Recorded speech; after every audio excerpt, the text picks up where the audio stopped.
Hello guys. आज हम prove करेंगे बीपीटी थ्योरम या थेल्स थ्योरम या इसको 6.1 थ्योरम भी बोलते हैं। ये हमें एनसीईआरटी क्लास 10 के सिलेबस पे दिया हुआ है और ये थ्योरम बहुत ही इम्पोर्टेंट है क्योंकि ये एग्ज़ाम में बहुत बार पूछा गया है। ओबी सेक्शन डी में जो 4 मार्क्स आपको देता है। अब इस थ्योरम के हिसाब से होता क्या है वो देखते हैं। ये थ्योरम बोलता है कि अगर मान लीजिए कि ए बी सी हमारा एक ट्रायंगल है और डी जो है अगर पैरेलल है बी सी के, तो क्या होनी चाहिए, A D upon D B is equal to होनी चाहिए ए ई अपन ई सी। इसको प्रूव करने के लिए हमें क्या करना होगा, कंस्ट्रक्शन करना होगा। कंस्ट्रक्शन यानी कि हम एक परपेंडिकुलर लाइन ड्रा करेंगे डी एम ए सी पे, दूसरी एक परपेंडिकुलर लाइन ड्रा करेंगे ई एन ए बी पे, और बी को हम ई से ज्वाइन कर देंगे और सी को डी से ज्वाइन करेंगे। तो हमने जो कंस्ट्रक्शन किया वहाँ पे नोट डाउन कर लेते हैं। लिखेंगे यहाँ पे draw D M perpendicular to A C,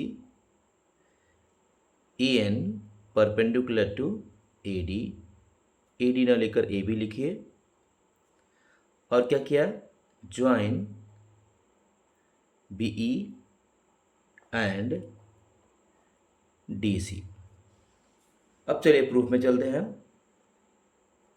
proof करने के लिए हम एरिया ऑफ ए डी को डिवाइड करेंगे एरिया ऑफ बी डी को। तो लिखेंगे यहाँ पे area of triangle A D E divided by area of triangle B D E. अब हमें पता है कि किसी भी ट्रायंगल के एरिया निकालने के लिए जो फॉर्मूला होता है वो क्या होता है, 1/2 बेस इंटू हाइट। अब यहाँ पे नोटिस कीजिए हमारा ए डी क्या है, बेस है। क्यों बेस है, क्योंकि ई एन परपेंडिकुलर है। तो जिस लाइन पे परपेंडिकुलर लाइन खड़ी होती है उस लाइन को हम बेस बोलते हैं, यानी ए डी हमारा बेस हो जाएगा और जो ई एन हो जाएगा हमारा वो परपेंडिकुलर हो जाएगा या अल्टीट्यूड हो जाएगा। उसी तरह एरिया ऑफ बी डी के लिए क्या हो जाएगा, 1/2, और इसका जो बेस है बी डी है वो लिख देंगे बी डी, और इसका जो अल्टीट्यूड है वो सेम ही होगा ई एन। नोटिस कीजिए यहाँ पे ई एन और ई एन सेम है तो कैंसिल आउट हो जाएगा, 1/2 भी सेम है तो कैंसिल आउट हो जाएगा, यानी क्या बचेगा, A D upon B D लिखिए या डी बी लिखिए, दोनों सेम है। इसको हम कर देते हैं इक्वेशन 1। अब हम वापस area of triangle A D E को डिवाइड करेंगे area of triangle D E C से। अब ए डी ई के अंदर दो बेस है, एक बेस हमने ले लिया तो दूसरा बेस हमारा बच गया ए ई और उसका परपेंडिकुलर बच गया डी एम। तो यहाँ पे लिखेंगे 1/2 और इसका बेस हो गया हमारा ए ई और इसका जो अल्टीट्यूड है वो डी एम है। उसी तरह एरिया ऑफ डी ई सी को ध्यान से देखिए, डी ई सी को यहाँ पे बेस किया जाएगा हमारा ई सी और जो अल्टीट्यूड हो जाएगा वो डी एम हो जाएगा। तो 1/2 और इसका बेस हो गया ई सी और इसका अल्टीट्यूड डी एम। नोटिस कीजिए डी एम सेम है तो कैंसिल आउट, 1/2 भी कैंसिल आउट हो जाएगा और यहाँ पे आएगा ए अपॉन ई सी, इक्वेशन नंबर 2। अब यहाँ पे देखने वाली बात यह है कि ट्रायंगल बी डी ई और दूसरा जो ट्रायंगल है हमारा डी ई सी, दोनों का कॉमन बेस है डी ई और डी और बी सी पैरेलल लाइन है। तो हमें पता है कि अगर दो ट्रायंगल सेम बेस पे लाई करती हो और सेम पैरेलल लाइंस के बीच में लाई करती हो तो दोनों के एरिया सेम हो जाएगा। तो यहाँ पे हम लिख लेंगे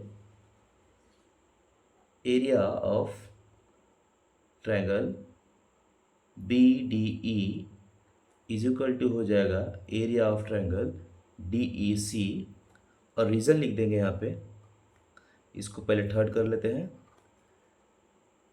रीजन लिखेंगे एरिया या triangle B D E and triangle D E C are on same base. Same base कौन सा है, D E, and same parallel lines कौन सा है? वो है हमारा D E and B C. ठीक है, ये हम रीजन लिखेंगे। रीजन लिखना बहुत ज़रूरी है गाइस।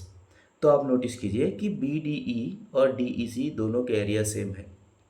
यहाँ पे देखिए ए डी ई ऊपर है, यहाँ पे भी ए डी है, और ये दोनों एरिया सेम है। इसका मतलब ये हुआ कि एल एच एस 1 और 2 का सेम हो गया, तो आर एच एस भी क्या होनी चाहिए? सेम होगा। तो यहाँ पे लिखेंगे from 1 2 and third we get. अब हमें पता है कि अगर किसी भी दो इक्वेशंस का एल एच एस सेम हो तो आर एच एस भी क्या होगा? सेम होगा। डैट मीन्स वो हो जाएगा A D upon D B is equal to A upon E C, जो हमें प्रूफ करना था। Thank you.